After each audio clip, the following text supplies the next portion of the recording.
রাজ্যপাল হিসেবে 2 বছর পূর্ণ করলেন সিভি আনন্দ বোস। সেই উপলক্ষে রাজভবন চত্বরে সাজো সাজো রব, মিষ্টি ফল পাঠানো হলো মুখ্যমন্ত্রী মমতা বন্দ্যোপাধ্যায়কে। প্রথম দিকে শোনা যাচ্ছিল মুখ্যমন্ত্রী মমতা বন্দ্যোপাধ্যায়কে আমন্ত্রণই জানানো হয়নি। পরে রাজভবন সূত্রে খবর মুখ্যমন্ত্রীকে দেওয়া হয়েছে চিঠি। তবে সেই ডাকে সাড়া দিয়ে মুখ্যমন্ত্রী রাজভবনে যাবেন কিনা তা নিয়ে রয়েছে সংশয়।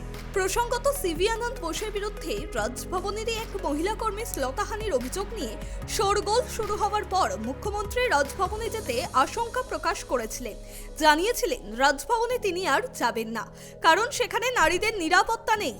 এরপর 15ই আগস্ট চিরাচরিত চায়ের নিমন্ত্রণে রাজভবনের লবিতে গেলেও চা না খেয়েই রাজভবন থেকে বেরিয়ে আসেন মুখ্যমন্ত্রী।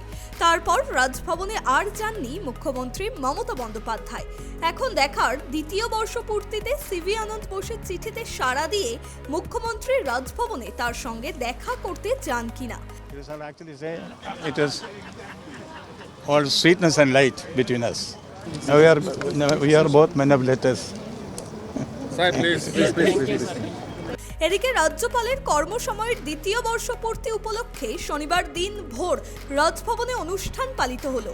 তবে সবচেয়ে চমকপ্রদ বিষয়, নিজের মূর্তি নিজেই বসালো রাজভবনে। ভারতীয় জাদুঘরের তত্ত্বাবধানে সিভি আনন্দ বোসের একটি মূর্তি তৈরি হয়েছে। এদিন রাজভবনে সেই নিজের মূর্তি উদ্বোধন করলেন রাজ্যপাল স্বয়ং। এই ঘটনা নিয়ে ইতিমধ্যেই রাজনৈতিক বিতর্ক শুরু হয়েছে। কোনো ব্যক্তি জীবিত থাকাকালীন তার মূর্তি কিভাবে প্রতিষ্ঠিত করা যায় তা নিয়ে প্রশ্ন উঠতে শুরু করেছে রাজভবন চত্বরে। ক্যামেরায় বরুণ ভান্ডারীর সঙ্গে দেবযানী সরকারের রিপোর্ট, ট্রাইব টিভি বাংলা।